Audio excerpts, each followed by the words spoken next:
بسم اللہ الرحمن الرحیم۔ ناظرین، آج کے اس ویڈیو کے اندر ہم تین ٹاپکس پر بات کرنے والے ہیں۔ ان میں سے سب سے پہلا ٹاپک کہ پچھلے دنوں مولانا فضل الرحمان صاحب نے جلسے کے اندر پی ٹی آئی کے خواتین کے بارے میں کچھ الفاظ فرمائے کہ ان الفاظ پر تبصرہ اور وہ الفاظ کس حد تک ٹھیک ہیں، یا وہ الفاظ مولانا صاحب کو وہ الفاظ استعمال کرنے چاہیے تھے یا نہیں کرنے چاہیے تھے۔ دوسرا، مولانا طارق امین صاحب کا ٹویٹ کہ مولانا صاحب نے اس پر مذمتی بیان جاری کر دیا کہ آیا وہ مذمتی بیان کو ہم کس نظر میں دیکھتے ہیں۔ اور آخر میں آپ نے جو میڈیا ہیں، ہمارے سوشل میڈیا والے ہیں، الیکٹرانک میڈیا والے ہیں، ان سے ایک درخواست کریں گے۔ تو سب سے پہلی بات ناظرین دیکھیں، مولانا فضل الرحمان صاحب نے جلسے کے اندر جو الفاظ استعمال کیے وہ انہوں نے براہ راست کسی کو تنقید نہیں بنایا، انہوں نے براہ راست کسی شخص کے بارے میں نہیں کہے، بلکہ انہوں نے کہا کہ بھائی آپ کے جو ورکرز ہیں، آپ کے جو خواتین ہیں، آپ کے جلسے کے اندر آپ کے جو ورکرز کے اندر اٹھ کر آپ نے ان کی تربیت اتنی غلط اور گھری ہوئی تربیت کی ہے کہ کوئی عورت اٹھ کے وہ یہ الفاظ استعمال کرتی ہے، وہ یوں الفاظ استعمال کرتی ہے، تو گویا کہ انہوں نے ایک بات نقل کی ہے کہ جیسے کہ نا نقل کفر نباشت، کہ آپ کسی کے الفاظ منقول کر رہے ہو کہ ہندو کہتے ہیں کہ بھائی ان کا مذہب ہے کہ ہم اللہ تعالیٰ کو نہیں مانتے، تو یہ آپ ان کے الفاظ استعمال کرتے ہیں، یہ نہیں کہ آپ بذات خود آپ اللہ تبارک و تعالیٰ کے وحدانیت کا انکار کر رہے ہیں۔ تو اسی طریقے سے مولانا فضل الرحمان صاحب نے ان کے الفاظ نقل کیے، اور وہ الفاظ خدا کی قسم کوئی بھی غیرت مند مرد ہونا، اس کے گھر کی عورت اگر یہ الفاظ استعمال کریں تو اس سے برداشت نہیں ہوں گے۔ موجود ہیں کہ کوئی شخص وہ اٹھ کے، ایک عورت ہے وہ کہتی ہے کہ اگر کوئی آپ کا شوہر، آپ کا والد وہ آپ کو پی ٹی آئی کے جلسے میں جانے سے منع کریں تو آپ اس عورت کو وہ کہتی ہیں کہ چڑھے اس مرد کو، یعنی جو پنجابی کے اندر کہہ رہے اس عورت کو چھوڑ دو، اس مرد کو چھوڑ دو، اس سے طلاق لے لو اور کسی پی ٹی آئی کے ورکر سے شادی کر لے۔ کوئی کہتے ہیں کہ میں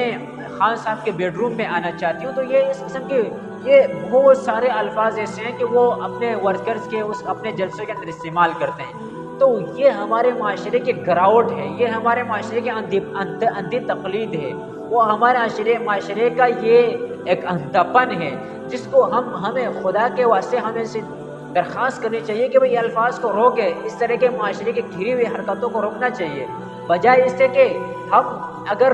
کوئی ڈاکٹر ہو، وہ ڈاکٹر کسی مرض کا علاج کریں، وہ کہیں کہ آپ کے اندر یہ مرض ہے، آپ کو ہیپیٹائٹس ہے، آپ کو ملیریا ہے، ہم بجائے اس کے کہ اس مرض کا علاج کریں، ہم بجائے اس کے کہ اس مرض کے تشخیص کریں، اس کے لیے دوائیں تلاش کریں، ہم ڈاکٹر کو ہی مار دیں کہ بھئی آپ نے یہ کیوں کہا کہ آپ کے اندر یہ مرض ہے، آپ نے یہ کیوں کہا کہ آپ کے اندر آپ بیمار ہیں، بلکہ آپ کے اندر سب کچھ ٹھیک ہے۔ تو اس طرح وہ بھی ہو رہے ہیں۔ مولانا صاحب نے اگر الفاظ کہیں وہ ان کے نشاندہی کی ہے کہ آپ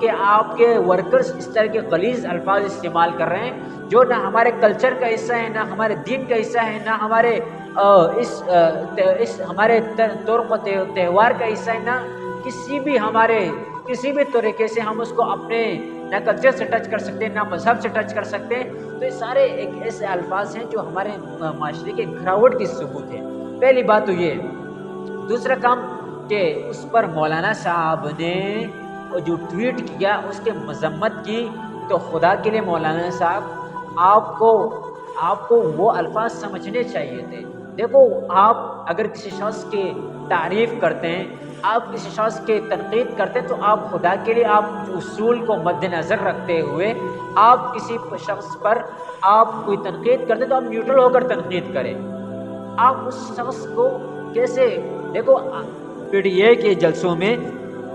خان صاحب کے برابر میں کوئی عورت کھڑی ہوئی ہے اور وہ آواز لگا رہی ہے کہ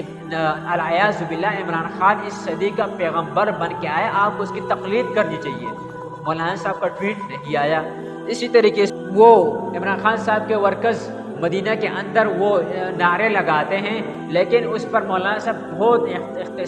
مختصر الفاظ میں اس کی مذمت کر کے سائڈ پہ ہو جاتے ہیں۔ رمضان المبارک کے آخری بابرکت عشرے کے اندر خان صاحب کے جلسے کراچی کے اندر، لاہور کے اندر جلسے کر کے اس میں مجرے لگاتا تھا، اس کے اندر ڈانس پارٹیاں ہوتی تھی. اس رمضان مبارک کے یہاں ایک طرف تراویح کی جماعت کھڑی ہوتی تھی، دوسری طرف خان صاحب لوگوں کو اس لہو لعب میں، اس ڈانس میں لگا رکھا تھا. لیکن مولانا صاحب کی ٹویٹ نہیں دیکھی ہم نے. اس طریقے سے ہزاروں برائیاں دیکھتے تھے کہ ہم نے مولانا صاحب کی ٹویٹ نہیں دیکھی. لیکن آپ مولانا صاحب کے ایک الفاظ جو واقعی میں اگر آپ نیوٹرل ہو کر سوچیں، دیکھو میں کسی بھی پارٹی سے میرا تعلق نہیں ہے، لیکن آپ سوچیں کہ انہوں نے صرف نشاندہی کی ہے، آپ اس پر اس کی بنیاد پر اس کو تنقید کا نشانہ بنا رہے ہیں. وہ خدا کے لیے مولانا صاحب، آپ کو جو دیگر چیزیں ہیں، آپ کو دین کے بارے میں سوچنا چاہیے، آپ کو لوگوں کی اصلاح کے بارے میں سوچنا چاہیے، بجائے اس سے کہ آپ کسی اور عالم کو تنقید کا نشانہ بنائیں. اور آخر میں دیکھو میں سارے میڈیا والوں سے کہ کوئی میڈیا والے کہہ رہے غلیظ الفاظ استعمال کیے، کوئی کہہ رہے گھٹیا الفاظ استعمال کیے. بھائی خدا کے لیے آپ اپنے ریٹنگ کسی اور چیز پر کریں، آپ اپنے فالوور کسی اور چیز پر بڑھائیں، آپ اپنے ویور کسی اور چیز پر بڑھائیں. خدا کے لیے کسی عالم کو تنقید کے نشانہ تو نہ بنائیں. اگر وہ کسی واقعی میں قابل تنقید، قابل تخلیص بات ہوتی، بالکل ہم بھی اس پر تنقید کرتے. لیکن انہوں نے کیا ایسے الفاظ استعمال کیے، وہ تو صرف اور صرف ایک نقل کر رہے ہیں، اور ادھر سے ہم لوگوں نے اس کو اس پر گالیاں دینی شروع کر دی. اور پھر ہمارے نوجوانوں کو موقع ہی چاہیے کہ وہ مزید گالیاں دیتے چلے آ رہے ہیں. دیکھو اگر ہمارے معاشرے کے اندر اس قسم کے نازیبہ الفاظ، ہمارے معاشرے کا گراوٹ، ہمارے معاشرے کا نوجوان نسل یوتھ، اگر وہ ایک شخص کی تقلید میں، ایک شخص کی محبت میں اس قدر اندھی ہو جائے کہ وہ اعلی الاعلان کہیں کہ میرے بیڈ روم میں آ جائے، تو ہم کسی سے کیا امید رکھیں گے؟ ہم اس نوجوان نسل سے کیا امید رکھیں گے؟ پھر بس ہمارے پاس ہوئی ہوگا کہ سعودی عرب نے یوں کیا، قطر نے یوں کیا. ہمارے پاس صرف دوسروں کے لیے نعرے ہی رہ جائیں گے، ہمارا اپنا کریکٹر نہیں ہوگا. اگر ایک حد تک ہم اس پہنچ چکے ہیں کہ بھائی صرف ہمارے آوازیں ہوتی ہیں، قطر نے یوں کیا، افغانستان نے یوں کیا، سعودی عرب نے یوں کیا، باقی ہمارے یہ دیکھیں کہ ہم نے کیا کیا، ہم نے دین کے لیے کیا کیا. تو اس کا جواب ہمیں بالکل نہیں بھی ملتا ہے. بھائی خدا کے لیے کوئی بھی شخص اگر کوئی بات کرے اور پھر مولانا صاحب جیسے استعداد سیاستدان، تو ہم اس کو سمجھنے کے سوچیں سمجھیں، اس کے بعد اس پر تبصرہ کریں. اللہ تبارک و تعالی ہمیں صحیح بات سمجھنے کی توفیق عطا فرمائے.